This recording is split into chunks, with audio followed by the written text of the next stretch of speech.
ระจายเสียงแห่งประเทศไทยจังหวัดลำปาง FM 97 เมกะเฮิรตซ์เสนอรายการธรรมะยามเช้า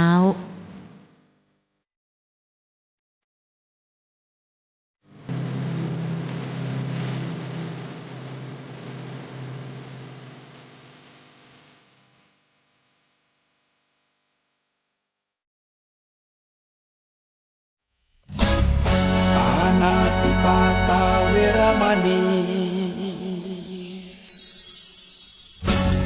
อทินนาทานาเวรมณีกาเมมุสาสุราเม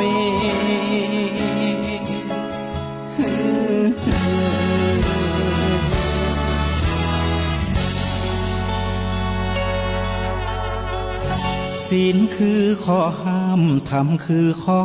ให้พุทธองค์ตรัสไว้ชี้ทางใจให้ภาคเพียรเบญจศีลเบญจธรรมท่องจำสมัยเราเป็นนักเรียนธรรมะไม่เคยแปรเปลี่ยนแต่เรายังจำได้มาทวงคำมันหมู่บ้านศีลห้าคือเป็นพันธะชาวพุทธทุกคนคู่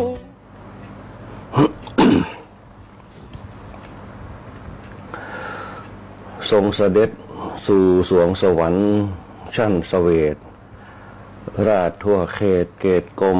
บังคมให้พระชนนีพันปีหลวงปวงชนชาวไทยน้อมอาลัยด้วยใจฮักและภาคดีทรงคู่เคียงมหาบดินทร์พระปิณนเรศทรงคุ้มเกตเขตไทยคือสุขีเป็นแบบอย่างสร้างธรรมะนำพอดีราษฎรเปรมปรีทศธรรมค่ำแผ่นดิน24 ตุลาฟ้ากำสวนท่วงทั่วมดสวรรคตสลดใจบรูสิ้น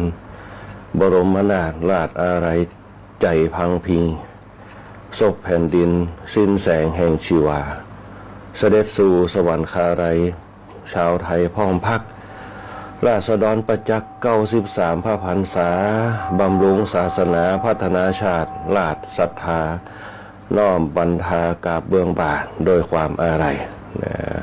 หวังข้าพระพุทธเจ้าผู้จัดรายการธรรมะยามเจ้าพร้อมกับ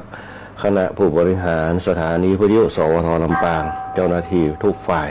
ของสวทลำปางก็ขอน้อมอาลัยกับเสด็จแม่ของเราพระชนนีพันปีหลวงที่ได้สวรรคตไปหมู่เขาทั้งหลายก็จะระลึกถึงคุณงามความดีของพ่อแม่หลวงเอาไว้เอาปฏิบัติต่อไปเหมือนกับเสด็จพ่อของเราที่ได้สร้างคุณงามความดีเอาไว้เยอะแยะมากมายก็ขอเจริญพรกับคณะสัตยาญาติโยมผู้ฟังทุกคนทุกท่านเสียงดีท่านได้ยินได้ฟังอยู่ในวันนี้ก็เป็นเสียงรายการธรรมะยามเจ้าพร้อมกับเสียงระฆังเม่งมางไปในช่วงทำวัดยามเจ้าอันนี้ก็เป็นวันที่31ตุลาคมตุลาคมวันพรุ่งนี้ก็จะเป็นวันที่1เว้นวันเวลาผ่านไปรวดเร็วป๊อบแป๊บผ่านไปแต่ละวันคำแจ้งเพราะฉะนั้นสิ่งดีมันคำแจ้งแต่ละวันบัดนี้เราทำอะไรอยู่พระพุทธเจ้าบุญบอกว่าวันเวลาและกระแสน้ำไม่เคยคอยใครอันเพราะฉะนั้นก็เขาอยู่อย่างมีคุณค่าก็สร้างประโยชน์ให้กับตัวเขาสร้างประโยชน์ให้กับสังคมสร้างประโยชน์ให้กับธรรมชาติอันนี้ก็เป็นสิ่งที่เขาจะต้องทำเป็นเพราะว่าความดีก็คือกุศลให้กับตัวเขาเพื่อเสริมเติมแต่งแสงสว่างในจิตในใจในกายเขาให้มันส่องสว่างบางเฮือมันเกิดปัญหาบางเฮือมันเกิดความเมื่อยล้าบางเฮือมันเกิดความหดหู่ใจไปด้วยธรรมะก็คือธรรมชาติของเขาที่เขาอยู่กับมันได้สิ่งที่เชื่อมต่อตัวเขากับธรรมชาติได้คือธรรมะข้อคิดต่างๆ ที่พระพุทธเจ้าเนี่ยเปิดค้นคว้ามาให้เฮาทั้งหลายเอามาปฏิบัติเหมือนกับอาหารการกินในยุคปัจจุบันที่เฮาได้ซื้อกินนั่นแหละเงินก็เป็นของเฮาจิตใจที่เฮาซื้อก็เป็นความตั้งใจของเฮาสิ่งที่เฮาจะซื้อมาก็เป็นสิ่งของแลกเปลี่ยนที่เราได้มาที่เขาจะกินเขาจะริมรสต่างๆอันไหนกินล้ำเขาก็กินหมดอันไหนกินบะล้ำเขาก็ข้างไว้เป็นธรรมชาติเพราะฉะนั้นเขาจะต้องเชื่อมโยงกับธรรมชาตินี่ธรรมะที่พระพุทธเจ้าได้ตัดค้นคว้ามาไว้ฮือเนี่ยก็เป็นธรรมะที่บรรทว่าเขาไม่ต้องได้คิดค้นคว้าคนเดียวเพื่อเสียเวลานำเอามาใจได้เลยเพราะฉะนั้นเนี่ยชีวิตคนเขาเนี่ยมีธรรมะอยู่ในตัวอยู่แล้วเพียงแต่ว่าเขาจะดึงเอามาใจแบบไหนเท่านั้นเองข้อนี้แหละที่นักวิทยาศาสตร์ผู้รู้ทั้งหลายยอมรับในความเป็นว่าปราดเปรื่องของพระพุทธเจ้าเขาเรียกว่าปีชาญาณที่พระพุทธเจ้ามีคือกับหมู่เขาทั้งหลายได้นำเอามาใจมาหยังกันสังเกตพอบางคนที่เป็นฟังธรรมะแล้วปุ๊บเปิ้นก็นำเอามาใจกันขันติความอดทนวิริยะความภาคเพียรในการดำเนินชีวิตต้องมีความอดทนต้องมีความถ้าบอกอดทนเขาก็บ่สามารถจะตื่นลุกขึ้นมาทำการทำงานได้ถ้าบอกอดทนเขาก็บ่สามารถจะอยู่ได้ตั้งแต่วันเจ้านี่จนถึงแมลงเพราะความอดทนอาศัยความภาคเพียรพยายามไปจนบอกว่าสิ้นสุดแต่ละวันไปอีกอันหนึ่งคือเขาจะต้องสร้างความสุขกับชีวิตเราเพราะชีวิตเขาเนี่ยเป็นบอกว่าอุปสรรคขวากหนามมีเยอะแยะทำให้เกิดเวทนาทำให้เกิดความทุกข์ทั้งหลายนั่นแหละเขาก็ต้องสร้างสิ่งที่มันมีความสุขละลายความทุกข์เหล่านั้นไปความทุกข์ที่อยู่เบื้องหน้าถ้าเราไปสัมผัสถ้าเราเอามาเก็บถ้าเอามาทำที่มันบาดถูกลักที่มันบาดถูกใจที่มันบาดถูกกายเขาเนี่ยมันก็ยังเขางดหงิดรบกวนใจเพราะฉะนั้นคณะสัตยาติโยมทั้งหลายพระพุทธเจ้าเพิ่งก็จึงสอนแนวทางในการสร้างความสุขเพื่อละความทุกข์เอาไว้หนึ่งเราจะทำยังไงให้มีความสุขให้อยู่ดีมีสุขอยู่ดีมีสุขนี่อย่างพ่องละชั่วประพฤติชอบประกอบความดีมีระเบียบวินัยโครงสร้าง4อย่างนี่แหละอย่างเขาทำดีแล้วก็มีความสุขละชั่วก็คือมีศีลประพฤติชอบก็คือสร้างความดีสร้างกุศลสร้างประโยชน์กับตัวเก่าประกอบความดีก็คือศีลตานภาวนา มีระเบียบวินัยก็คือตั้งมั่นอยู่ในศีลตั้งมั่นอยู่ในจารีตตั้งมั่นอยู่ในประเพณีตั้งมั่นอยู่ในวัฒนธรรมแล้วก็ตั้งมั่นอยู่ในกฎหมายคุ้มครองของตัวเขานั่นเองนั่นแหละวิธีการจะทำดีแล้วก็มีความเขาอยู่ตรงนี้4อย่างแล้วปุ๊บเป็นว่าเขาจะมีความสุขในการสงบสงบแล้วก็สว่างอยู่ตลอดเวลาคณะสัตยาติโยมทั้งหลายและการธรรมะยามเจ้าวันนี้ก็ถือว่าเป็นวันที่เขาจะต้องขอปึงปะบารมีพระสงฆ์องค์ข้าเจ้าเฮาที่บางวัดบางว้าเพิ่งกับสวดโมโกห้องในเรื่องของทำวัดสวดมนต์เสียงะระฆังห้องจนที่ผ่านไปตะกี้บางวัดเพิ่งกับทำวัดเจ้าทุกวันอาจจะมีเจ้าอาวาสรองเจ้าอาวาสมีตู้เจ้าเหี้ยพระเน้นเห็นน้อยก็เริ่มจะขาดหายไป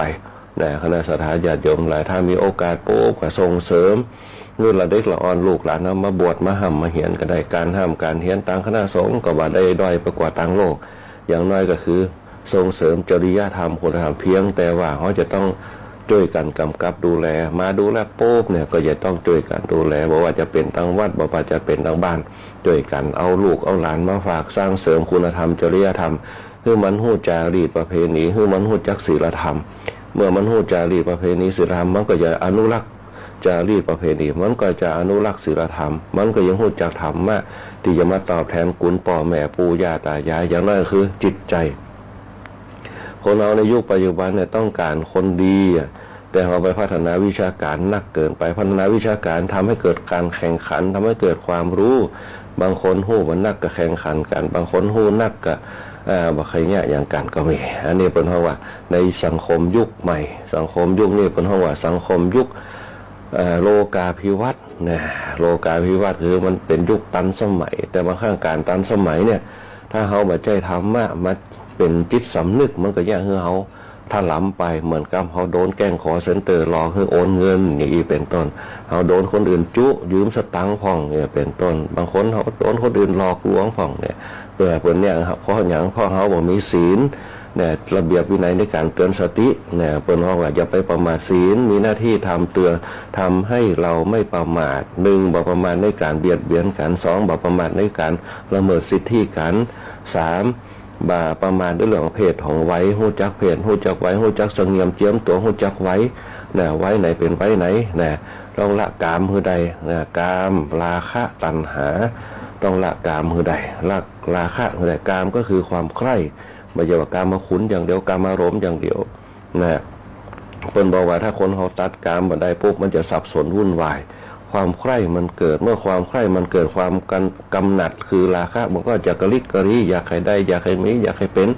นะพอใครได้ใครมีใครเป็นปุ๊บมาได้ตามที่เขาต้องการก็คือตัณหาคือความอยากนะเมื่อไม่ได้ปุ๊บเนี่ยก็คือหงุดหงิดอารมณ์ใส่กันอย่างเขาบางครั้งอาจจะเป็นมิจฉาทิฏฐิขึ้นมาได้หน้ามืดตามัวนะด้วยกามราคะตัณหานั่นเองแล้วก็ความโลภความโกรธความหลงก็จะตามมาเป็นข้อใหญ่เป็นมหันตภัยกับจิตกับใจเฮาคณะสัทธาญาติโยมหลายและการทำมายามเจ้าในวันนี้อาตมาภาพก็อาจจะอารัมภบทเยอะหน่อยเนี่ยก็ขอปึงปะบารมีสังฆรัตนะเฮาแต่ละวัดแต่ละวาบางทูบางท่านบางวัดบางวาก็จะถืออานิสงส์เปิ้นเฮาว่ารักษาราตรีรักษาราตรีคืออย่างก็คือหลังจากออกพรรษามาเป็นรักษาราตรีเพื่อที่จะรับกฐินอันนี้ส่งของกฐินบางคนก็ออกพรรษามาแล้วโป้ไปไหนมาไหนได้อิสระแต่ถ้าเฮายังว่ามีอันนี้ส่งกฐินเตือจังไว้ไผจะฟังไปไหนเตืออันนี้ส่งกฐินคือได้ก่อนเพื่อจะได้เอาอันนี้ส่งเผื่อแผ่ให้กับญาติโยมของเฮาญาติโยมเฮาก็จะมีคนเฮาจะได้บุญใหญ่นะกินใหญ่ตานใหญ่ก็คือกฐินเตศมหาจาตุบวชลูกบวชหลานนะเป็นต้นกฐินเนี่ยเป็นการทำบุญที่เจาะจงเนี่ยเจาะจงแล้วก็คนที่จะได้ฮับเนี่ยก็ต้องมีหนึ่งสุตตาที่คุณเนี่ยเป็นปัญญาที่คุณเนี่ยคนจะต้องมีปัญญาเฉลียวฉลาดรู้หลักธรรม7ประการได้เนี่ยสามารถวินิจฉัยสามารถสั่งสอนสามารถทำอย่างตีการบริหารจัดการได้นะอันนี้เป็นเพราะว่าคนที่จะของกฐินโดยเฉพาะเป็นเจ้าอาวาสจำพรรษาอยู่ในวัดนั้นไม่ขาดพรรษานะเป็นต้นบางคนก็กำหนดเขาพรรษาเอาไว้ว่าตอนเจ้าตีห้าแม่แล้ง2 ทุ่มเนี่ยกลับเข้าวัดเข้าว่าบางคนก็กำหนดเอาไว้ตื่นเจ้า6 โมงออกบิณฑบาตแม่แล้งก็กลับเข้ามา1 ทุ่มคือทำวัดแล้วแต่ละวัดแต่ละวาเนี่ยตั้งอธิษฐานเข้าพรรษาไว้จะได้อันนั้นก็ขึ้นอยู่กับระเบียบแบบแผนของแต่ละวัดแต่ละวาเปิดแล้วก็รักษาเข้าพรรษาคือได้แล้วก็เอาพรรษาปุ๊บรักษาราตรีจนกว่าจะได้รับกฐินก็คืออานิสงส์แห่งพรรษาเปิดจึงมีผ้าจำนำพรรษาเอาไว้เนี่ยเพื่อให้อานิสงส์ผ้าจำนำพรรษาเนี่ยเป็นบารมีให้กับพระสงฆ์ทั้งหลายจะได้มีบารมีเพราะฉะนั้นเนี่ยเขาจะสังเกตได้ว่าพระสงฆ์องค์พระเจ้าเขาเนี่ยเวลาแกตัวมาปุ๊บมันจะเป็นที่เคารพนับถือศรัทธาของเจ้าบ้านทั้งหลายอย่างน้อยก็คือบวชนานนะคำว่าบวชนานนั่นแหละก็คือรักษาบารมีอย่างน้อยก็คือกรณียกิจ4ที่มีของเปิ้นบางคนเอาจะถามว่าอยู่วัดเป็นพระสงฆ์ได้บารมีอย่างพ่องแน่บางคนก็ยังบอกฮู้นะหันอยู่ถึงวันบิณฑบาตเถียเขียนเข้าละอยู่วัดเถียนะแต่กรณียกิจเสียคือ1แน่เปิ้นเฮาว่าเที่ยวบิณฑบาต2นุ่งห่มผ้าบางสกุล3อยู่โคนต้นไม้4ฉันยาดองด้วยน้ำมูดเน่ากรณียกิจ4เป็นสิ่งที่สร้างบารมีให้กับคำว่าสังฆรัตนะนะเที่ยวบิณฑบาตอันนี้แน่นอนนะตื่นเจ้ามาเขาจะเห็นเที่ยวบิณฑบาตนะบางเตือนเพิ่นก็เมินไปบินนะเพิ่นอยากจะออกกำลังเพิ่นก็ไปบินกันนะ2นะครับนุ่งห่มผ้าบางสกุลนะอันนี้สำคัญของผ้าเหลืองอยู่ตลอดเวลานะบ่ว่าสบงบ่ว่าจะเป็นอังสะบ่ว่าจะเป็นจีวรบ่ว่าจะเป็นสังฆาติบ่ว่าจะเป็นประคตบ่ว่าจะเป็นผ้าหัดอกที่เป็นอนุโลมคือนุ่งห่มผ้าบางสกุลบิณฑบาตนุ่งห่มสันจะอยู่โคนต้นไม้บ่จะว่าไปอยู่ปื้นเก้าสีอยู่ตลอดเวลาบ่จะอยู่ปื้นก็ไม่ตามต้งตามน้ำบ่ใช่สมัยแต่ก่อนเนี่ยเขาอาศัยต้นไม้เป็นหลัก เนี่ยพระพุทธเจ้าเนี่ยเป็นอาศัยต้นไม้เกิดก็เกิดติดต้นเก้าไม้ต้นสาละตรัสรู้ก็ติดต้นสีมหาโพธิ์เนี่ยปรินิพพานก็ติดต้นสาละเนี่ยอันนี้เป็นต้นอยู่กับต้นไม้อยู่กับธรรมชาตินะตลอดเวลาเพราะฉะนั้นเนี่ยในสมัยตะก่อนนี่ที่ยังเป็นอยู่ต้นไม้ก็เพราะว่า เมื่อเปิ้นบางฮื้อเป็นตุกเปิ้นบางฮื้อเป็นปัญหาเปิ้นบางฮื้อเป็นภาระของเจ้าบ้านที่จะต้องมาหาเครื่องมุ้งบังอย่างฮื้อแต่ต่อมาในสมัยพุทธกาลเนี่ยในสมัยพระเจ้าประเสนทิโกศลพระเจ้าพิมพิสารเนี่ยอนาถบิณฑิกาเศรษฐีเนี่ยเปิ้นหันว่าพระสงฆ์องค์เจ้าเฮามีนักขึ้นนะ1,250 รูปเวลามาทำลงโบสถ์ลงอย่างมาประชุมกันปุ๊บก็มาที่สวนไผ่ก็ว่าจะมีกุฏิมีวิหารก็เป็นสวนไผ่ธรรมดานี่แหละที่ปกคลุมกันที่ความเป็นห่มใหญ่ต่างๆที่นี่เนี่ยความยากลำบากในช่วงเข้าพรรษาคือฝนตกมันหัวต้นไม้มันบุงบังได้บัดสนิทน้ำก็ท่วมสถานที่ทำสังฆกรรมกันนะปืนแจ้ปืนอย่างปุ๊บกันนั่งกระโยงกันนะไว้พระเจ้าไว้พระพุทธเจ้าฟังโอวาทปาฏิโมกข์กันเนี่ยพระเจ้าพิมพิสารพระเจ้าเผยสิโกศลพระเจ้าพระอนาถบิณฑิกะนางวิสาขาหันใส่ปุ๊บประมวลใจเกิดความศรัทธาอินดูสงสารพระสงฆ์องค์เจ้าเขาก็เลยปากันสร้างวิหารขึ้นมาหลังแรกก็คือเวลุวันมหาวิหารเนี่ยเวลุแปลว่าไม้ไผ่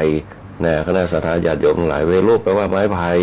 เนี่ยเป็นห้องว่าเวลุวันวนะแปลว่าป่าวนะเนี่ยศัพท์ภาษาไทยเป็นห้องพนะหรือว่าพนาแต่งว่าเป็นพระเนี่ยแต่งว่าเป็นพระสากทรัพย์ของมันเนี่ยว่าเนี่ยสวนหรือว่าแปลว่าพระเขาจึงว่าพนาแปลว่าป่าพนาภัยนะวนะแปลว่าป่าวนะอุทยานนี่เป็นต้นนะเวลุแปลว่าไผ่วนะแปลว่าสวนไผ่อารามก็คืออารามนะหรือว่าวิหารนั่นแหละวิหารป่าไผ่หลังแรกขึ้นมาในพระพุทธศาสนาตั้งแต่ท่านมาปุ๊บพระพุทธเจ้าก็อนุญาตให้พระสงฆ์องค์เจ้าหับสิ่งของเหล่านี้ได้ที่ญาติโยมมาถวายว่าจะเป็นวิหารว่าจะเป็นศาลาว่าอย่างเป็นอย่างต่างๆเป็นห้องว่าอดิเรกนะอดิเรกถวายสิ่งของส่วนเกิน นอกเหนือจากอัฐบริขารทั้ง4ก็คืออัฐบริขารมีอย่างพ้องก็คือมีผ้าไตรจีวรบาทตลับปัดอันนี้แล้วก็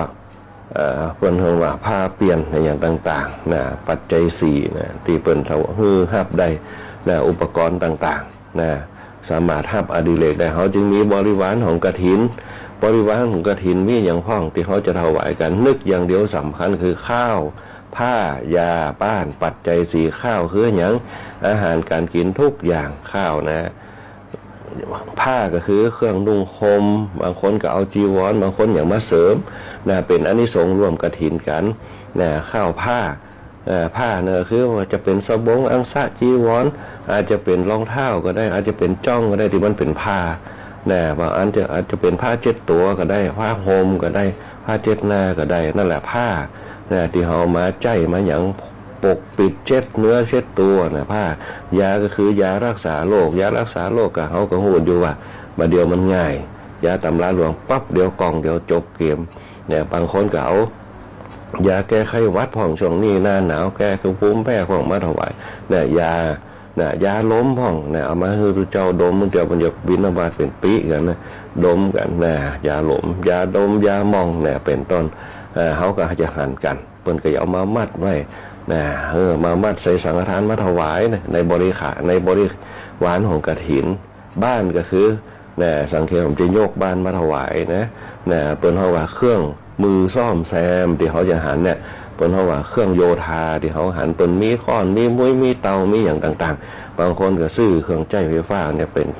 กบเป็นเตาเป็นสว่านก็มีที่หันกันมาอันนั้นเปิ้นก็สนับสนุนกันแล้วก็อุปถัมภ์บำรุงกันนี่แหละก็คือแล้วแต่คณะศรัทธาญาติโยมที่จะมีปัญญาแตกฉานในการทำนุบำรุงพระพุทธศาสนาเขาเรียกว่าปัจจัย4ข้าวผ้ายาบ้านมีสตังก็บ่หันมีแต่เขาก็เน้นเรื่องสตังกันไปเน้นเรื่องสตังกันปุ๊บสุดท้ายมาปุ๊บก็แข่งขันกันปุ๊บก็คือทิฏฐิมานะเพิ่มขึ้นกฐินวัดนั้นได้1-2 ล้าน คนเฒ่าแก่เขามีสตังค์10-20 บาทก็ว่ากล้าทำกันละความจริงกฐินทานเป็นเรื่องของผ้าที่พระสงฆ์องค์เจ้าในยุคสมัยพุทธกาลรวบรวมกันมารวบรวมกันแล้วก็เอามาจิบมาต่อมาย่อมมาต่อกันแล้วก็ยกผ้าผืนใหญ่ผืนนี่เนี่ยตีเอามากันได้เก็บผ้าผืนน้อยๆมาต่อกันแล้วก็เอามาเป็นผืนใหญ่ถวายให้กับพระสงฆ์ที่อยู่ในโบสถ์เข้าพรรษาเนี่ยประมุขสงฆ์เนี่ยในตำบลเขาไผ่พ่องอำเภอไผ่พ่องยกฮือมีความศรัทธาฮือเอายกฮือทำกันด้วยความศรัทธาด้วยความสามัคคีกันจึงเกิดภาษิตขึ้นว่าสุขาสังคสะสามัคคีความสามัคคีของหมู่คณะทำให้เกิดความสุขผ้าอันนั้นจึงเป็นผ้าอานิสงส์อย่างแรงกล้าเขาเรียกว่ามหาทานมหากฐินมหาบุญเพราะว่าเป็นผ้าที่เจาะจงให้ภิกษุรูปนี้เป็นผู้ครองเห็นสมควร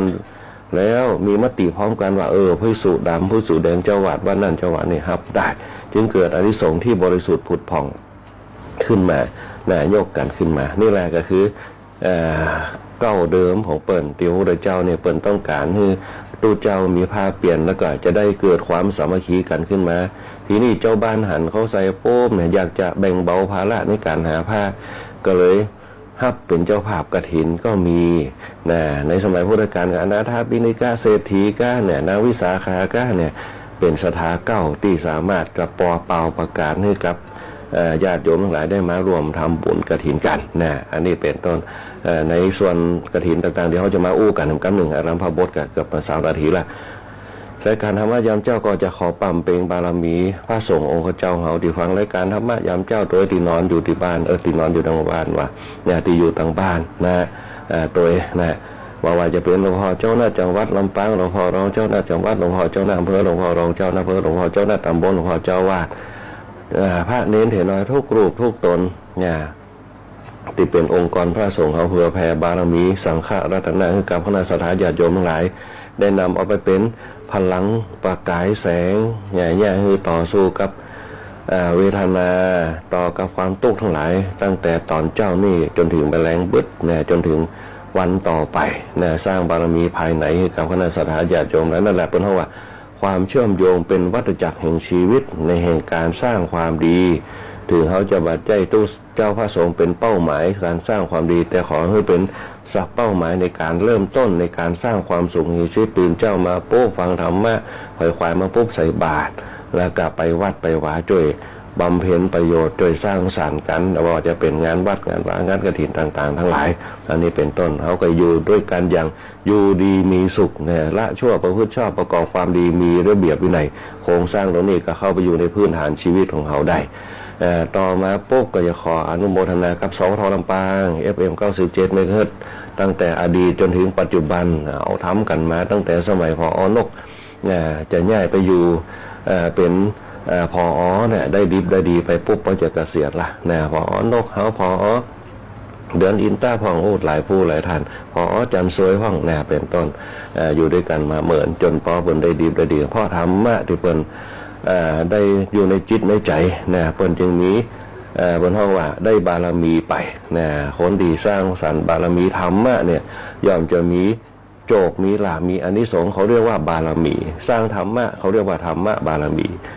คนเฮาทั้งหลายเขาได้ศรัทธาญาติโยมสร้างบุญมาแล้วปุ๊บเป็นฐานคือเฮาอยู่ดีมีสุขแล้วยังบอกพอปุ๊บสร้างแสงสว่างโดยธรรมะประทีปที่บนห้องว่าธรรมะประทีปที่เขาเคยได้ยินมาเป้าหมายของธรรมะคืออย่างที่เขาทำบุญกันมาบุญกิริยาวัตถุ3 ประการลองไปแยกพอแต่ในบุญกิริยาวัตถุ10มันจะมีข้อหนึ่งบนห้องทิฏฐุชุกรรมทำความเห็นให้ตรงที่เกิดมาจากภาวนาเกิดมาจากอย่างการทำสมาธิการทำจิตและก็สติให้เกิดปัญญาเพื่อให้ธรรมชาติเกิดกับตัวเองให้ได้จนเกิดสมาธิหนึ่งในความให้คนเขาอยู่กับธรรมชาติได้เหมือนกับเขานั่งสมาธิอยู่ตัวตนเขามีอยู่แล้วก็เขาเลือกถึงสภาพข้างนอกมันว่างเปล่ามากสภาพข้างนอกเขาสามารถจะหันเขาสามารถจะหู้ได้ว่าเมื่อเขานั่งสมาธิไปปุ๊บความว่างเปล่าจะเกิดกับตัวเขาความว่างเปล่าตรงนั้นเขาเบาสบายไม่อาจจะหวาดกว่าอาจจะขนลุกมันมืดมันอย่างเขาจิตเขาตกไปตื่นเจ้ามามันมืดมันอย่างแต่ถ้าเขาร้องหนังไม่หวานปุ๊บเขาก็บาหันอย่างที่มันน่ากลัวแต่จะน่ากลัวคืออย่างตกลงมาปุ๊บเขาจะสะดุ้งนั่นแหละก็คือ สติเฮาลุดไปสติเฮาบ่ได้มุ่งเป้าหมายเพราะมันได้มุ่งเป้าหมายมันก็เลยตกไปยังคือจิตเฮาตกไปนะเพราะฉะนั้นเนี่ยเพิ่นเฮาว่าธรรมะนี่แหละจะเป็นสิ่งเตือนจิตเตือนใจเฮาเนี่ยเปิ้นให้เกิดในความว่าภาวนานะธรรมะบางครั้งเนี่ยจังสังเกตคนเฒ่าคนแก่เฮาในยุคสมัยตะก่อนความรู้เปิ้นก็บ่ใจสูงบางคนบ่จบป .4 ด้วยซ้ำแต่อีหยังเนี่ยเปิ้นมีความสุขอยู่อายุยืนยาวได้2ลูกหลานตานเต้าก็บ่ใครเถียงเปิ้นบ่ใครเถียงเปิ้นบ่ใครด่าบ่ใครไหว้เปิ้นเพราะความเกรงใจความเกรงใจเกิดมาจากอย่างเกิดมาจากราศีแล้วก็รัศมีของเปิ้นเฒ่าเปิ้นแก่บ่ดีว่าคนเฒ่าคนแก่อายุเปิ้นนัก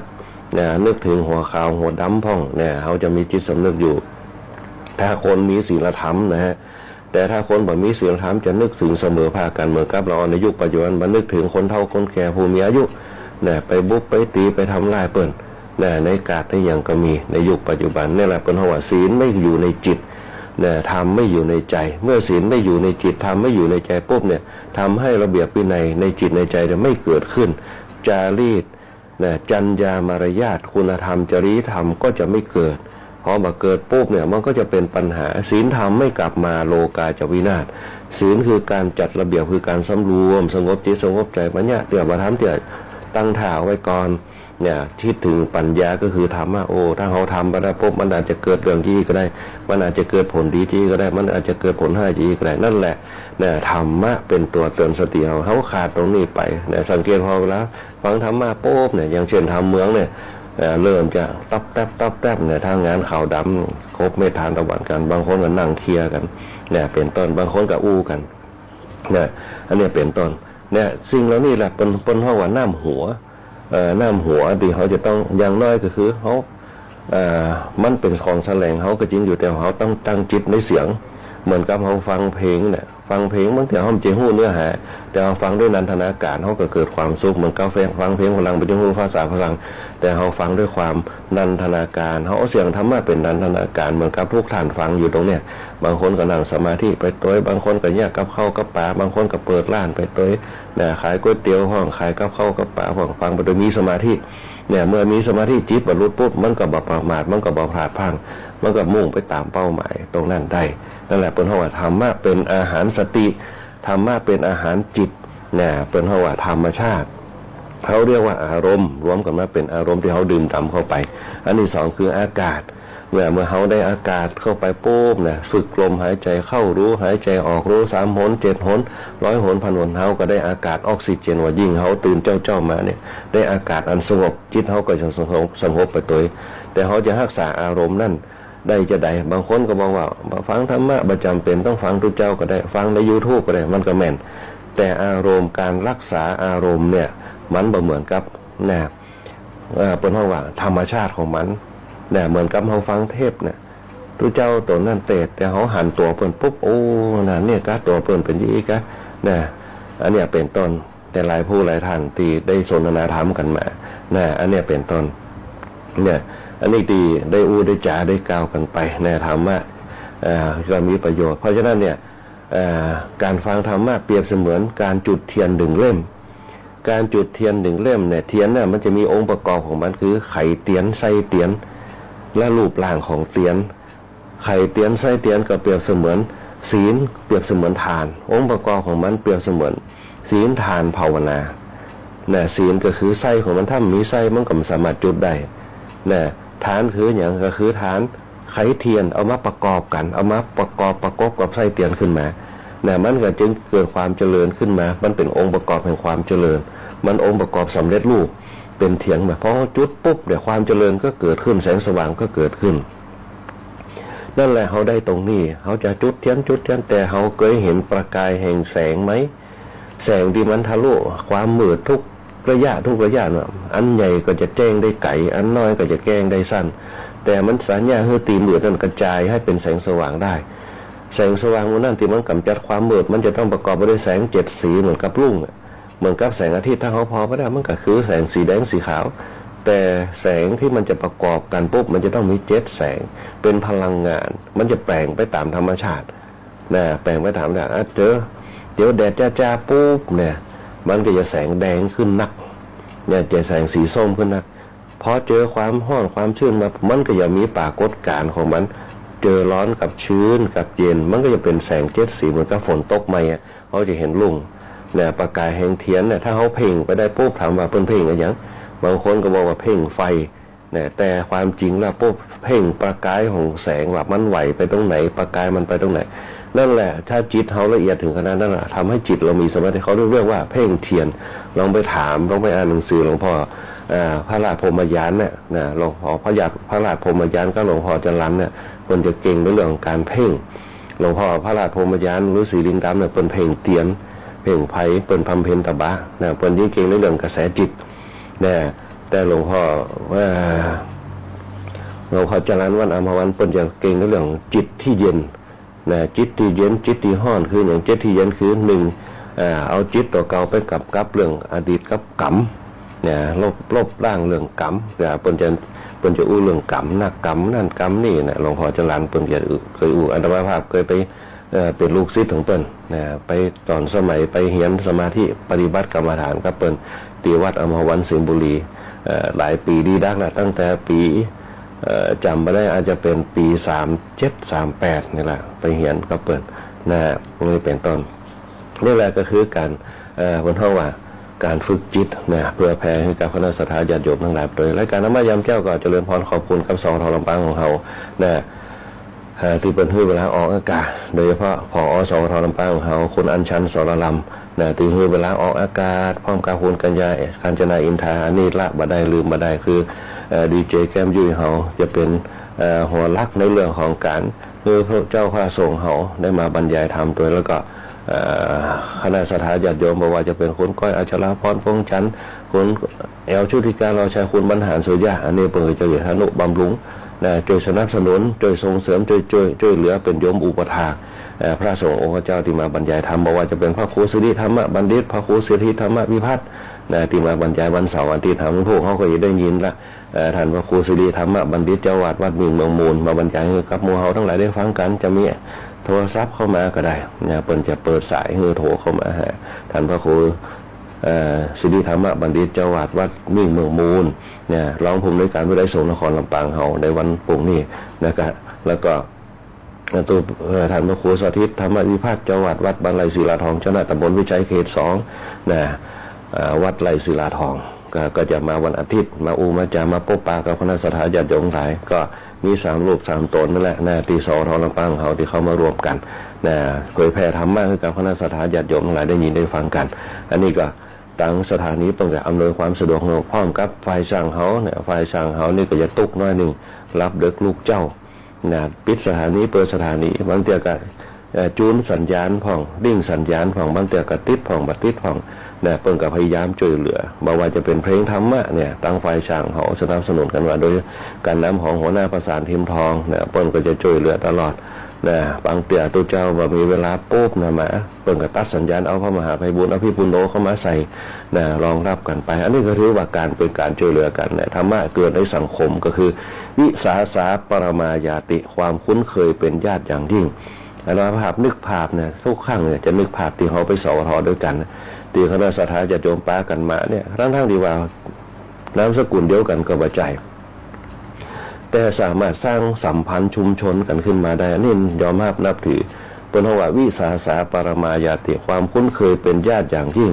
ถามว่าเขาได้อย่างขึ้นมาได้บารมีแห่งญาติกา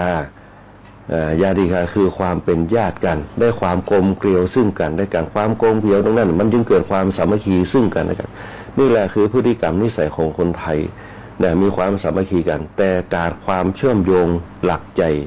ถ้าสังคมไทยเราเนี่ยมีธรรมะสังคมส่วนใหญ่นึกถึงธรรมะ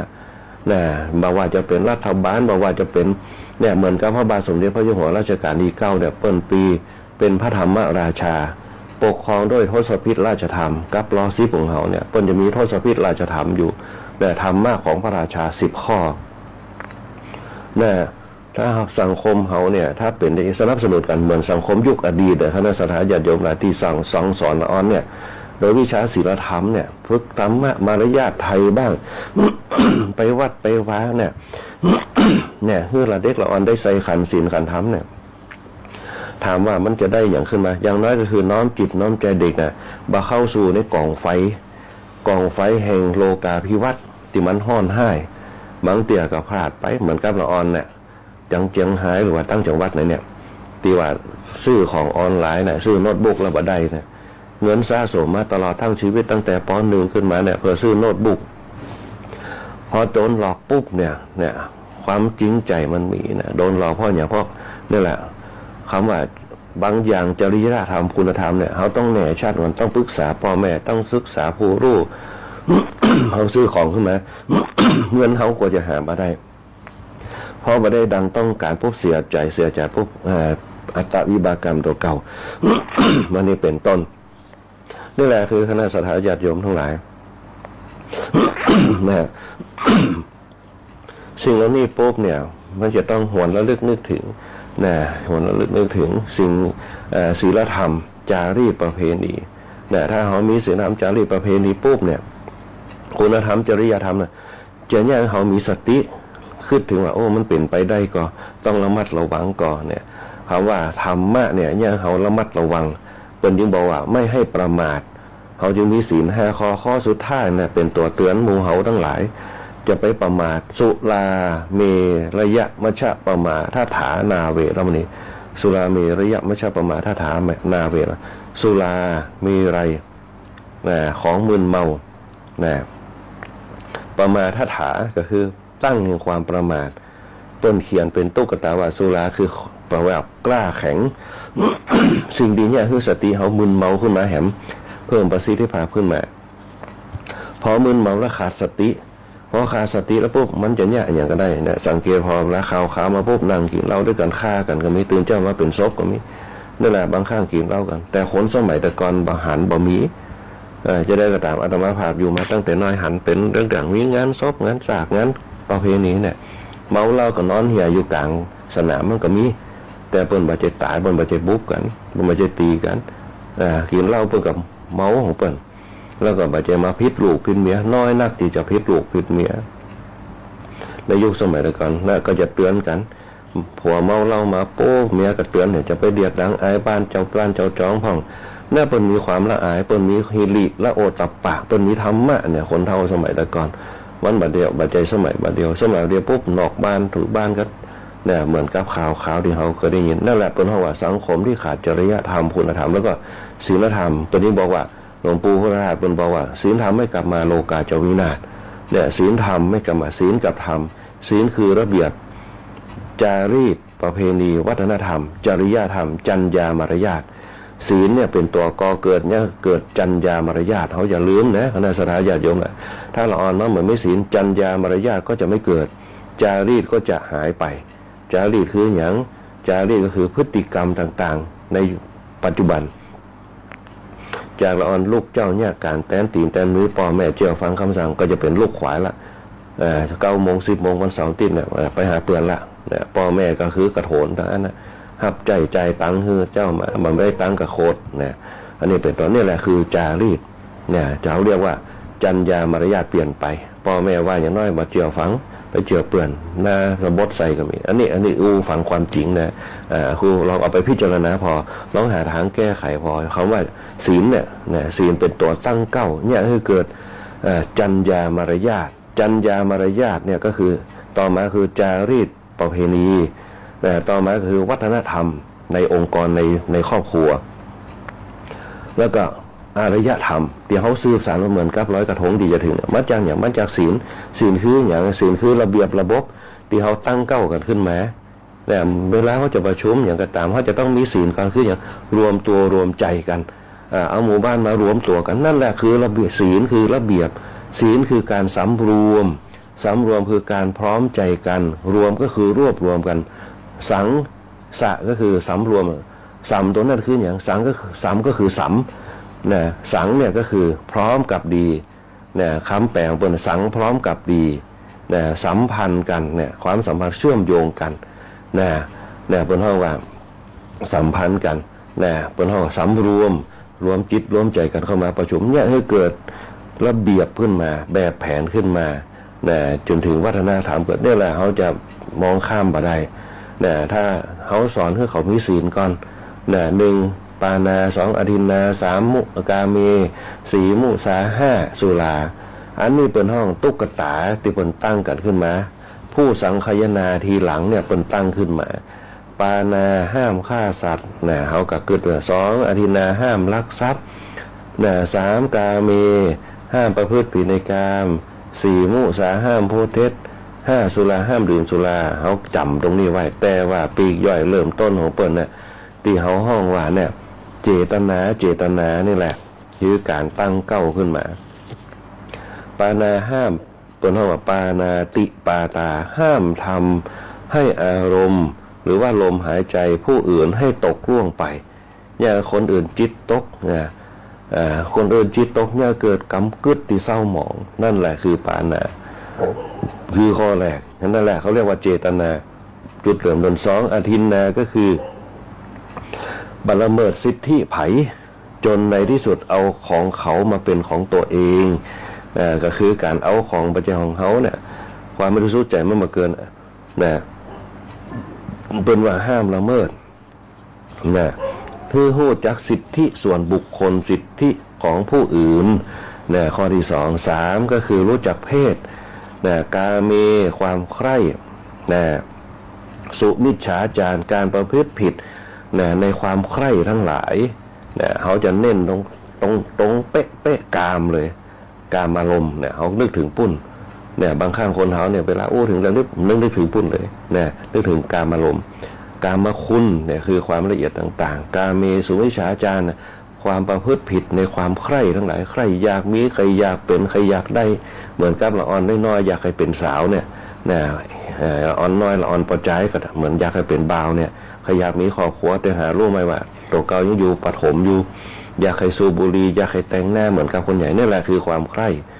ที่นี่ในสมัยแต่ก่อนคนท้องแก่ปอหลวงแม่หลวงเขาเปิ้นไปเจอหุ่นแย่เตี้ย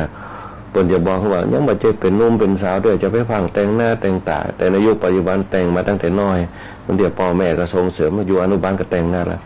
เพราะกลิ่นสีต่างๆมันให้เกิดความรู้สึกความกำหนัดอันนี้เปิ้นเขาว่ากลิ่นสีต่างๆเนี่ยเกิดความกำหนัดในความชอบในความหอมในความละมุนละไมทำให้เกิดราคะขึ้นมามีความกำหนัดเปิ้นจึงบอกว่าละอ่อนบางแต่งหน้าแต่งตาเดี๋ยวจะไปฝังใส่สีปากจะไม่ใส่น้ำหอมเตื้อเนาะเป็นนุ่มเป็นสาวก้อนน้องเพียวมาเตื้ออันนี้เป็นต้นนั่นแหละคือการมีสุมิจฉาจารถ้ารู้จักเพศรู้จักวัยเราจะรู้จักการเพศวัยการมันจะอยู่ในกามนั่นแหละคณะสัตยาติโยมไหนเพศวัยการเป็นมีการมีสุมิจฉาแต่เขาประพฤติผิดพิษทั้งไหนพิษในกามเอากับไปเรื่องของกูผัวตัวเมียการปุ่นมองถึงอันนั้นก็แม่นอยู่แต่เป็นปัจจัยสุดท้ายแต่เป็นเรื่องห้วยก่อนไว้ละอ่อนเขาจึงมีจั่นประถมจั่นอนุบาลไว้ละอ่อนจั่นมัธยมคือจั่นวัยรุ่นจั่นอุดมศึกษาคือจั่นหนุ่มสาวที่จะต้องทำการทำงานละขึ้นมาจนถึงป.บ้านเปรเฮียนต่างๆคนเขาว่าจั่นอุดมศึกษาจั่นอุดมมะวัยเป็นห้องว่าปฐมมะวัยมัธยมมะวัยอุตตมะวัยปัจฉิมะวัยไว้ที่สี่ปัจฉิมะวัยขึ้นอย่างวัยสุดท้ายวัยสุดท้ายที่เขาไปวันปัจฉิมนิเทศวัยสุดท้ายวันสุดท้ายปัจฉิมะวัยคือวัยสุดท้ายก็คือวัย60ขึ้นมาวัยสุดท้ายความจริง60เป็นกึ่งกลางอายุของคนเฮาคณะสัตยาติโยมทั้งหลายที่สวรรค์ธรรมชาติเป็นสร้างขึ้นมาสมรรถภาพร่างกายคนเฮาสามารถอยู่ได้120 ปีแต่เขากำหนดไป60แล้วประเดี๋ยว บนเขามากึ่งกลางคน60เป็นต้นเขาเรียกว่าปัจฉิมวัยสุดท้ายจะต้องเป็นวัยจะได้วัยจะต้องบริหารจิตใจวัยสุดท้าย60ลงไปบริหารร่างกาย60ขึ้นมาจะถึง130บริหารจิตใจให้ดีๆทำจิตใจให้สะอาดสว่างสงบให้ได้นำเอามาใจสะอาดก็คือพยายามบ่ให้กึดนักพยายามบ่ให้จิตเฮาเศร้าหมองเปิ้นจึงคือคนเฮาแก่ไปวัดไปวาไปร่วมกิจกรรมการงานเพื่อไปเปลี่ยนสังขารไปประหารกิเลสอย่าให้เฮาเบาจิตเบาใจจะไปอยู่คนเดียวเดี๋ยวเปิ้นจึงบอกว่าอยู่คนเดียวระวังความคิดอยู่กับมิตรระวังวาจาว่าอยู่คนเดียวระวังความคิดไปเลยคิดตามใจของเขา แต่ถ้าเขาไปหาโมหะโจมมันจะได้เปลี่ยนสังขารปนี้คือไปวัดกันคนนั้นแกไปวัดมันจะมีอย่างพ่องเรื่องเล่าต้านจากขวัญจะบ่มีแต่จะมีการอู้จากกันเรื่องบุญเรื่องต้านเรื่องการเรื่องงานเนี่ยงานเนี่ยปลูกนาได้กี่ให้เข้าออกก็ยังนานี่นะเป็นต้นจะอู้กันจะปลูกพักอย่างพ่องนานี่ปลูกทั่วปลูกมะเขือปลูกพริกนานี่กันอันนี้จะเป็นคนเฮาแก่อู้กันในยุคนี้แต่ถ้าเราออนในยุคปัจจุบันมันทำมาเป็นเนี่ยพ่อแม่เขาสอนให้ไปตามโลกาภิวัตน์พุ่นละเนี่ยกับเขากับปลาก็มีรถมาขายให้มันต้องง่าย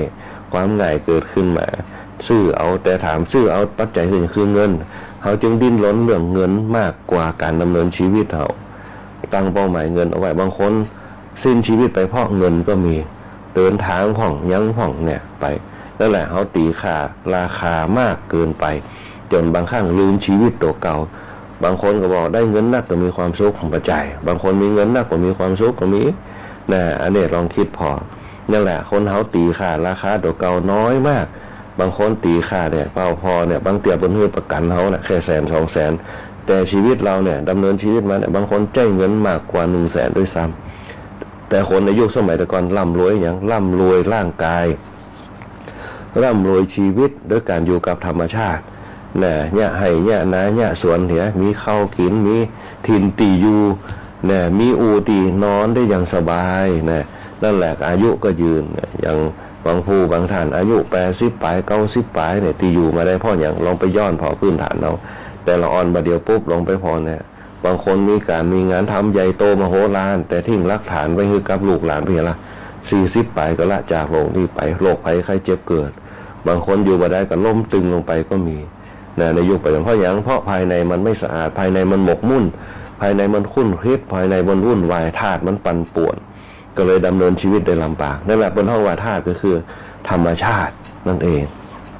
ธรรมชาติในร่างกายคือธาตุ4ดินน้ำลมไฟดินคือเนื้อหนังมังสาลมก็คือลมหายใจไฟก็คือไฟในต้องที่เผาผลาญอาหารความอุ่นทั้งหลายนั่นแหละทำให้เป็นธรรมชาติให้ได้พระพุทธเจ้าจึงเอาธรรมะตรงนี้แหละการกองมาจากธรรมชาติที่อยู่รวมกันเป็นตัวเชื่อมโยงกับธรรมชาติภายนอกกับธรรมชาติภายในพระพุทธเจ้าสอนได้สุดยอดมากคณะสัตยาติโยมทั้งหลายมันจึงแยกให้คนเฮาทั้งหลายเนี่ยนำเอามาคิดในการดำเนินชีวิตเหมือนกับอาตมาภาพได้ยกขึ้นมากับคณะสัตยาติโยมหลายได้ฟังกันโดยเฉพาะการเจริญรอยตามพระพุทธบาทของพระพุทธเจ้าเฮาเหลือเวลา15 นาทีเขาจะเจริญรอยตามพระพุทธบาทของพระพุทธองค์เฮาอย่างที่เฮาเคยอู้กันไปข้างก่อนในเรื่องของพรรษาที่พระพุทธเจ้าเนี่ยเปิดได้ปฏิบัติกันมาเพราะว่าจะเป็นในเรื่องของอัครสาวกของเขาอัครสาวกของเขาพระสารีบุตรพระโมคคัลลานะพระอัญญาโกณัญญะเป็นต้นที่เปิดได้สั่งสอนกันไปอันนี้เป็นห้องว่าพระพุทธเจ้าเขาเจริญรอยตามเขาเดินต้อยห้อยตีนของพระพุทธเจ้าเจริญต่อยตามพระพุทธบาท45 พรรษาอาตมาภาพก็อยาก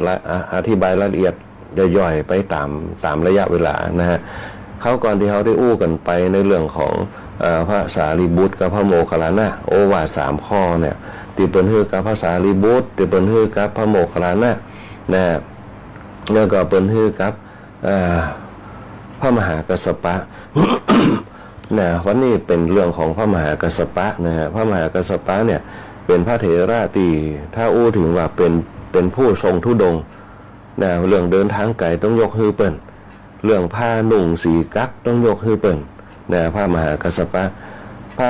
พระมหากัสสปะเนี่ยเป็นผู้ดีได้รับยกย่องว่านุ่งผ้าเศร้าหมองที่สุดหันแล้วปุ๊บเกิดความเหลื่อมใสเห็นแล้วปุ๊บเกิดเป็นพระนี่แหละเริ่มต้นต่อให้พระป่าที่เป็นอยู่ป่าเป็นวัดที่เขาจะเห็นพระหรือศิวลีพระอย่างต่างๆเนี่ยที่อันนี้แหละคือหลักเงาของพระมหากัสสปะพระมหากัสสปะเนี่ยพระพุทธเจ้าเนี่ยเป็นยกย่องว่าเป็นผู้เลิศในด้านมีวาทะในการอธิบายธรรมะให้ละเอียดอ่อนเข้าถึงธรรมชาติได้กำจัดกิเลสได้ตัวฟังแล้วปุ๊บกำจัดกิเลสเศร้าหมองต่างๆตีในจิตในใจของละได้ละได้เลยสามารถสอนให้คนที่มีความกึดนักเนี่ยเพื่อกลับมาส่องสว่างได้เพราะคนเขาตีกึดนักเพราะอย่างเอาจิตไปตกกับสิ่งอื่นมากึดถึงตัวเก่าถ้ากึดถึงตัวเก่าปุ๊บเนี่ย เขาก็ก่อยกึดมาแล้วปฏิบัติให้มันได้แล้วก็เอาสิ่งที่เขาได้เนี่ยคือความสุขไปเผื่อแผ่คนอื่นนั่นแหละพระมหากัสสปะเป็นผู้เลิศด้านมีวาทะกำจัดกิเลสพอใจแนะนำให้ภิกษุเนี่ยผู้ที่มักน้อยเนี่ยนะเป็นผู้มักน้อยเนี่ยคือบำเพ็ญเพียรไปแหมยังภิกษุที่มักมากเนี่ยบำเพ็ญให้มักน้อยแล้วก็คือบำเพ็ญเพียรไปแหมเป็นจีนะกินนักบดีนะยังคือกัดต้องนะเป็นตอนนี้กัดต้องปุ๊บยังเขาเป็นกดไหลย้อนยังเขานอนบัรับอึดอัดเนี่ยเพื่อก็แนะนำเพื่อแล้วก็พระมหากัสสปะเนี่ยเปิ่นชอบธุดงค์ของวัดเดินทางไกลเนี่ยพระพุทธเจ้าเนี่ยจะยกย่องพระมหากัสสปะเนี่ยหนักกว่าพระเถระรูปอื่นก็เพราะว่าเปิ่นสามารถตั้งเป้าหมายในการเดินจงกรมไปเรื่อยๆของเปิ่นได้แล้วก็มีคุณธรรมของเปิ่นในการจะเดินธุดงค์ไปไหนแม้แต่จะเจอสิงสารสัตว์เจออย่างต่างๆเนี่ยพระมหากัสสปะเนี่ยก็สามารถระงับดำหายได้แล้วก็เป็นผู้มีคุณธรรมเสมอด้วยพระองค์เลยเนี่ยพระพุทธเจ้าผลวินิจฉัยว่าพระพุทธเจ้ายกย่องท่านมากกว่าคนอื่นแล้วก็มากที่สุดเนี่ยเป็นผู้มีคุณธรรมเนี่ยเสมอด้วยพระองค์เป็นผู้มีสันโดษด้วยปัจจัยสี่ปัจจัยสี่คืออย่างข้าวผ้ายาบ้านที่บอกไว้ตะเกียบเปิ้นมีสักความสันโดษเปิ้นสงบในเรื่องนั้นเปิ้นบ่เอาเปิ้นขอเพื่อได้ปุ๊บอย่างข้าวเปิ้นก็คือมีฉันบิณฑบาตผ้าก็คือมีผ้าเปลี่ยนเนี่ยถ้ามีผ้าเปลี่ยนเปิ้นก็เสาะหามาผ้าเปลี่ยนคืออังสะกะสบงกะที่มันขาดปูดไปเนี่ยเป็นผู้สันโดษด้วยปัจจัยข้าวผ้ายาก็คือยารักษาโรคเพราะที่มันมีกลิ่นแต่ละวันแล้วเผื่อแผ่คนอื่นนะตีเปิ้นจะเผื่อแผ่ได้ก็แค่นั้นนะบ้านก็คือเครื่องอยู่ต่างๆนะมากน้อยสันนี้ต่อใดกันใจต่างอันถ้าจะชำรุดทรุดโทรมก็เอามาซ่อมเอาจนในที่สุดจนข้ามค่าจนเปื่อยยุ่ยนะจนเป็นปัจจัยบางอย่างกันถึงจะปล่อยทิ้งไปตามธรรมชาติตามลมตามสภาพเป็นผู้มักน้อยเป็นผู้สมควรที่จะเข้าสู่สกุลดังตัดโอวาทแห่งหมู่แห่งภิกษุให้ทำตนมีอุปมาเหมือนกับดวงจันทร์คอยชักกายชักใจออกห่างสกุลอยู่เสมอ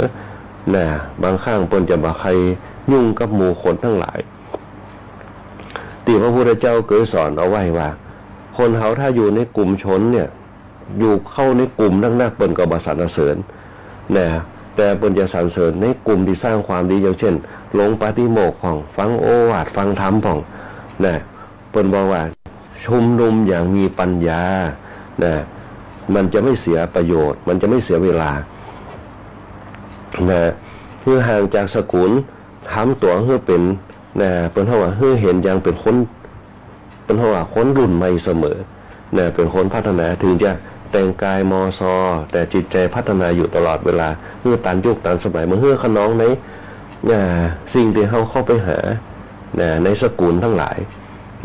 ในสกุลคือในยศถาบรรดาศักดิ์ในฐานะตำแหน่งทั้งหลายท่านพระมหากัสสปะเนี่ยเป็นผู้ที่เจียมตัวอยู่ตลอดเวลาก็ว่าได้เนี่ยพระพุทธเจ้าเป็นยกย่องสรรเสริญตนมีขุนจารย์ควรเป็นตัวอย่างของภิกษุทั้งหลายบ่ถือเนื้อบ่ถือตัวเนี่ยเข้าหาภัยได้หมดเนี่ยแม้แต่ศรัทธาญาติโยมนี่แหละคือพฤติกรรมของพระมหากัสสปะตีได้รับยกย่องจากพระพุทธเจ้า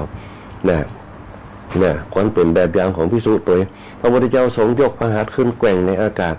แล้วก็ตรัสว่ามือที่แกว่งในอากาศเนี่ยบ่คล้องอยู่ในอากาศชั้นใดเมื่อภิกษุจะเข้าไปสู่สกุลนั่นเนี่ยอย่าให้จิตเนี่ยใจคล้องอยู่นะจิตที่เป็นกลางว่าเขาปรารถนาลาภปรารถนาบุญก็จงได้ลาภได้บุญนั่นนะเพื่อแผ่ให้กับญาติโยมอย่าให้เปิ่นให้ดีที่สุดอย่างเช่นกฐินเนี่ยทำอย่างให้เป็นผู้มีคุณสมบัติได้รับกฐินเนี่ยไปหาญาติโยมปุ๊บเนี่ยก็จะต้องในทางที่เนี่ยคือเปิ่นมีความสุขบ่ได้หวังเพื่อโชคลาภ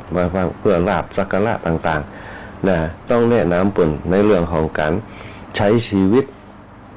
เนี่ยพระพุทธเจ้าเปิ่นสอนไว้นะบ่หวังบ่ฮือตั้งจิตปรารถนาในลาภนะจากญาติโยมทั้งหลายนะฮือปรารถนาในเรื่องของบุญนะปรารถนาบุญก็คือทำจิตใจให้มีปีติอยู่ตลอดเวลาในการสร้างบุญโดยที่บ่ต้องเสียสละทรัพย์สมบัติที่เขาหามาได้น้อยคือกับตัวเขาก่อน นะปรารถนาบุญเนี่ยตั้งจิตตั้งใจอนุโมทนาบุญเขาเรียกปัตตานุโมทนานะยินดีในบุญวันนี้ปุ๊บกฐินวัดนั่นเขาปรารถนาตั้งจิตไปวัดพระแก้วกับวัดบุญนิวาสก้าวันนี้เขาอยู่ที่บ้านเขาไปตั้งปรารถนาปัตตานุโมทนาบุญตั้งจิตไปวัดบุญนิวาสวิหารอยู่ตรงไหนจุดอยู่ไหนตั้งจิตของตัวเก่าไปตั้งฌานตัวเก่าอยู่ที่บ้านเอายานของตัวเก่ามาปักไว้ตีโบสถ์วัดบุญนิวาสก็ได้ในวันที่หนึ่งวัดดอกเป้าก็ได้ตั้งจิตอยู่ที่บ้านเนี่ยโทรศัพท์มือถือเขาเนี่ยคณะสัตยาญาติโยมเปิ้นกันจำลองมาจากจิตของเขานั่นแหละเนี่ยที่เปิ้นปักธงเนี่ยเขาเอาจิตของเขาตั้งอยู่ที่บ้านตั้งความปรารถนาไว้ที่บ้านเอาฌานของเขาเนี่ยส่งมาเพื่อเกิดญาณบนห้องวิญญาณนั่นแหละมาปักไว้ที่วัดดอกเป้าก็ได้วัดบุญนิวาสวัดบ้านหนองแหวนก็ได้ปักไว้เอาเนี่ยเขาทำบุญขออุทิศส่วนบุญส่วนหนึ่งเป็นปัตตาอนุโมทนาใหม่ในพรหมวิหารธรรม4คือมุทิตายินดีในบุญที่เป็นเจ้าภาพจือนั่นจือนี้ได้ทำกันเนี่ยพาธนาไปทำจิตของตัวเขาถ้าทำได้จีปุ๊บเนี่ยนั่นแหละจิตตังทันตังสู่ขาวังจิตที่ฝึกเดือนำความสุขจะได้บารมีอย่างน้อยคือเนี่ยจิตใจทำให้เรามีทิฏฐุชุกรรมทำความเห็นให้ตรงได้แน่บนห้องบนบุญกิริยาวัตถุน่าจะได้ไปนะนี่แหละพระมหากัสสปะได้ฟังธรรมจากพระพุทธเจ้าปุ๊บเนี่ยเป็นผู้มีคุณสมบัติดังที่กล่าวมานะถึงเขาจะอยากให้ได้นะมันก็อย่าได้มาโดยที่เขาบัดต้องไปปากขอมันจะมาโดยบนห้องว่าความรู้สึกของเขาเองบางครั้งเขาจะอยากให้ได้แต่ได้มาเปิ่นคนนั้นเอามาเฮ้อคนนี้มาเฮ้อมันก็แปลกดีเหมือนกันนั่นแหละเป็นห้องพลังภายในเหมือนกับลูกหลานเขาเนี่ยถ้าเขาทำมีบารมีปุ๊บเดี๋ยวจะมาของมันเองบัดเจือลองฝึกดูเนี่ยสิ่งที่มันบัดเจือเนี่ยถ้าเขามีศรัทธาอย่างแรงกล้ามันจะเกิดเป็นพลังภายในมันมีของมันเองเขาเรียกว่าพลังจักรวาลเหมือนกับหลวงพ่อวิริยังเพิ่นสอนพลังจักรวาลเนี่ยที่เขาได้มาเนี่ยมาจากความรู้สึกต่างๆมันมีของมันเองโดยธรรมชาติแต่ถ้าเป็นละอ่อนไว้ของมันเนี่ยเขาบอกใครเจือตัวได้พลังตรงนั้นเขาบอกใครเจือกันแต่ถ้าเขาแก่ตัวมาเขาจะหู้พลังภายในของเขาเองเขาจะหู้กำลังของเขาสิ่งที่เขาชอบที่สุดคือความเงียบความเงียบสงบของเขาสติสมาธิจะเกิดจิตจะตั้งมั่นตัวนั่นแหละพระพุทธเจ้าเพิ่นยกย่องพระมหากัสสปะเป็นผู้มีคุณสมบัติดังที่กล่าวมาจะเข้าหาใครก็ได้แล้วพระพุทธเจ้าก็ยกย่องว่าพระธรรมเทศนาเนี่ยการเทศธรรมของพระพุทธเจ้าเนี่ยคือการบริสุทธิ์มาอย่างความบริสุทธิ์ใจที่จะถ่ายทอดไปให้เป็นก็อย่าบอกภิกษุทั้งหลายเนี่ยคือแสดงธรรมด้วยความคิดว่าเขาจะเลื่อมใสในตัวเก่าก็จะมีอาการเลื่อมใสในตนก็เขากึศจีปุ๊บเนี่ยเปิ้นจะเลื่อมใสในเขาก็เปิ้นจะบ่เลื่อมใสในเขาก็ถ้ากึศจีปุ๊บธรรมเทศนาก็จะไม่บริสุทธิ์แต่ถ้าภิกษุแสดงว่าธรรมที่เกิดด้วยความคิดว่าจะแสดงธรรมะให้เขาฟังรู้เรื่องแจ่มแจ้งเห็นจริงเมื่อหู้แล้วปุ๊บปฏิบัติแสดงธรรมด้วยความมุ่งมั่นที่จะให้เข้าใจธรรมะมีความเอ็นดูมีความอนุเคราะห์ไม่ได้มุ่งย้อนเข้ามาเพื่อหาตนธรรมเทศนาดังนี้จึงเรียกว่าบริสุทธิ์พระมหากัสสปะเนี่ยท่านเป็นผู้มีการเทศธรรมเนี่ยคือแสดงธรรมด้วยความบริสุทธิ์ใจสรรหาเมื่อนั่นแหละเปิ้นจะได้ความเป็นปกติแห่งธรรมะได้เป็นบารมีของท่านเนี่ยพระมหากัสสปะได้ตรงนั้น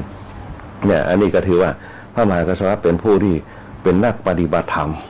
เป็นนักปฏิบัติธรรมเป็นผู้ธุดงค์เขาวัดแล้วก็เป็นผู้บรรยายธรรมได้ลึกซึ้งมากได้รับยกย่องจากพระพุทธเจ้าพระพุทธเจ้าทรงตัดยกย่องพระมหากัสสปะในเรื่องนี้มากอันนี้ก็ถือว่าโอวาท3ข้อคือกับภิกษุ3ตนอัครสาวก3ตนพระสารีบุตรพระโมคคัลลานะพระมหากัสสปะก็จบลงไปโดยดีในวันนี้เดี๋ยววันต่อไปเราจะมาถึงพรรษาที่2ที่พระพุทธเจ้า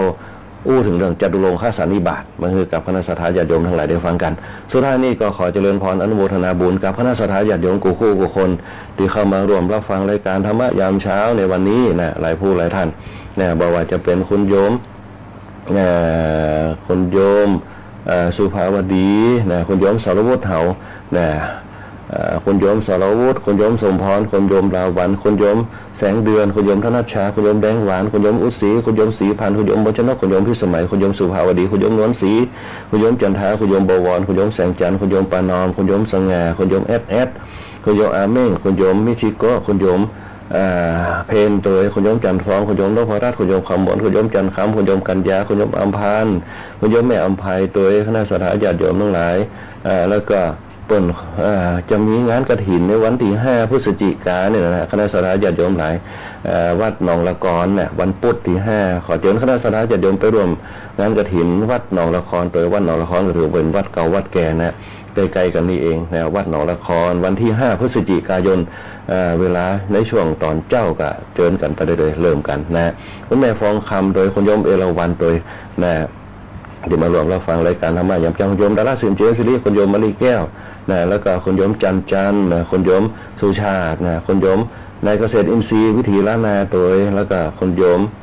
แม่ที่วาวันตัวนะคณะสัตยาญาติโยมหลายคุณโยม